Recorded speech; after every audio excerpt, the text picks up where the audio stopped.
Ladies and gentlemen, good evening and welcome back to our channel once again. There's a very interesting article in the Star newspaper. And because much people read the Star, I want to challenge you to look for that article and read it. The Star newspaper is reporting that Albert Ojwang was actually tortured in Karura Forest. And that DG Langat and his personal driver were present and witnessed Albert Ojwang being tortured to death. Ladies and gentlemen, the question is, why is Langat still in office? I'm coming back with that analysis later. But for now, I also want to talk about something which is also causing serious political panic to Kenya Kwanza. Yesterday, Rigathi Gachagua and Stephen Kalonzo Musyoka led other opposition leaders in declaring June 25th public holiday. Kidnapping and abductions, intimidation, and love arrests and murder of young people by this heinous and degenerate regime led by William Ruto. We reiterate our call for the June 25th to be a people's public holiday, a day of memorial in honor of all Kenyans who have lost their lives under this regime. Thank you. God bless Kenya. Yesterday, they officially made that announcement because previously, Kalonzo had indicated that they were planning to declare that day public holiday. Sasa tarehe 25 mwezi June, we mark it as a Gen Z Revolution Day. Itakuwa ni sikukuu ya watu wa Kenya kusherehekea uhuru mpya alioletewa na kizazi cha Gen Z.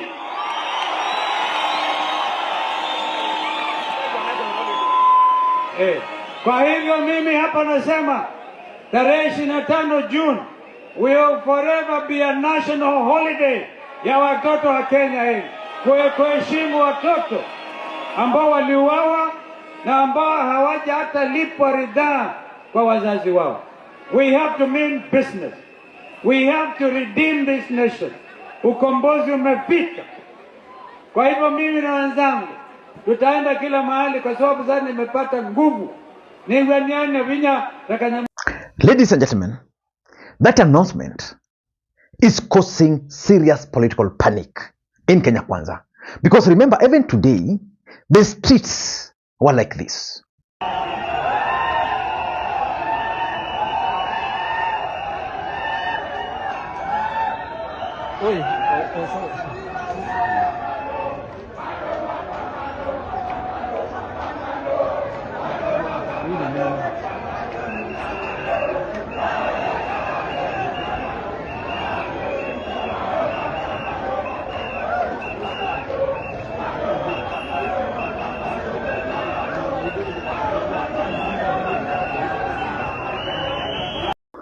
And because in politics nothing happens out of mere coincidence, I want to reveal to you guys the secrets behind the move by Kalonzo Musyoka, Rigathi Gachagua and the team to declare June 25th August holiday.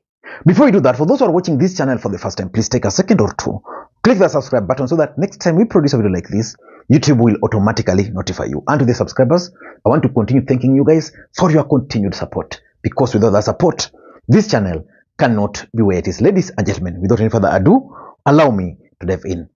When Kalonzo Musyoka and Rigathi Gachagua made that announcement yesterday, the response from the government was fast and furious. We will not allow people to celebrate tragedy just because they want to make political scores. We have had people saying that June 25th will be a public holiday. There is no public holiday on June 25th. It is a working day. If at all it falls on a weekday, we must move forward. Whatever people are trying to recreate for the Gen Z movement, we want to tell them that is a thing of the past. We are united. If you have any views, please go to the committee. They are moving around the country. Present your views, and we will discuss, because our country must stand together. Kenya itainuka, Kenya itasimama, Kenya itanawiri kwa umoja. Mwaura is the official government spokesperson. But the political players, that is someone like Kimani, Ichungwa, even William Ruto, have also responded, which shows that they are actually in panic mode. Leo nasikia wakisema ati 25th of June is a public holiday.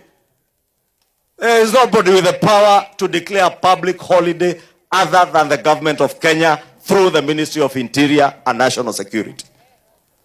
And for those who imagine that the unfortunate events of last year, June, is something that you will incite Kenyans with, please look for another agenda. Mambo ya maafa, watoto wa Kenya, Mkenya yote hata mmoja kupoteza maisha, sio jambo la kufanya mzaha na kufanya siasa nalo. Wale ambao wanatuambia saa hii ati watadeclare June 25th a public holiday ili mchochee vita, mupiganishe watoto, we want to tell you Kenyans have no space, not for divisions along ethnic lines, not even the divisions you want to create amongst generations of our young people. We are a nation of many generations, and we will not allow you to weaponize one generation of young Kenyans against other Kenyans. Tunajua wanataka kuchochea watoto wetu, na watoto wetu hata kwa nyumba yangu niko na watoto ambao ni wale generation ndogo kabisa. Niko na wengine wa umri wa makamo, niko na wengine wakubwa kidogo, different generations. Tusigawe watoto wetu kwa misingi ya generations ama vizazi ambazo wamezaliwa. And let me finish by telling our young people. To the young people of our nation, do not be misled by those who want to take advantage of the energy and the resources of our young people to drive a wedge and to cause confusion in our country. I am telling our young people, our children, the people we love, that we have a plan for you. We have a plan for your employment in matters digital jobs, in affordable housing, in export of labor, and in all the other programs we have. Take your position and build your nation, because we want to ensure that your energy, your talent, your knowledge, your expertise is used for your empowerment and for the transformation of our nation. But why do you think William Ruto and the team are in panic mode? And what are some of the objectives which Kalonzo, Rigathi and the team are trying to achieve? For me, number one, there is the Gen Z voting bloc. This Gen Z is very difficult to control them because you have a government which has never done anything for them. Most of them have gone through schools, they don't have jobs.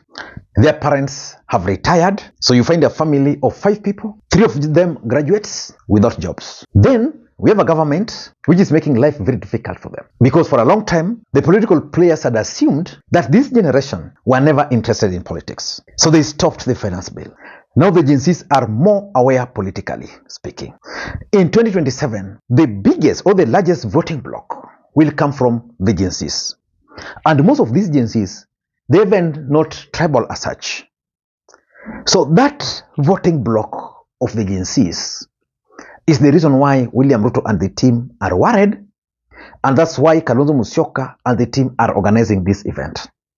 And that's why Kalonzo Musyoka and the team also declared that day public holiday, because a lot of things happened on June 25th. The Gen Zs wants to identify themselves with that date. But one thing I want to tell Kalonzo and Rigathi, and even William Ruto and the team, is that if Gen Zs wants to give themselves holiday on that day, I can tell you there's nothing William Ruto can do. I can tell you there is nothing Kalonzo Musyoka can do. Nobody can stop them. They will do what they want. But the fact is that Kalonzo and the team have seen some gaps, and they are trying to fill that gap. So that's number one. Number two, Kalonzo Musyoka, Rigathi Gachagua and the team also wants to see or gauge the response from Kenyans. For a long time it was known that the only person who could call for public holiday and people would heed was none other than Raila Odinga.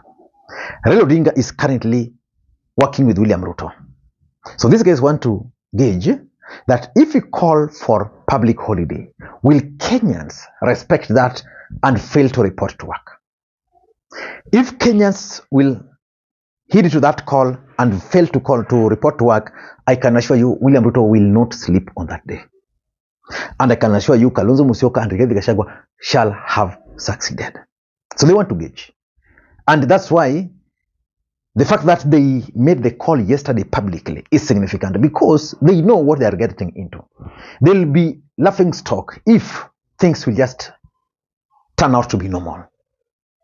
And William Ruto and the team will also be monitoring very closely. If Kenyans will respond to this call of boycotting work, Kalonzo, Rigathi shall have succeeded. Number 3, and this I think is also the main intention, to try and sustain anti-William Ruto's narrative.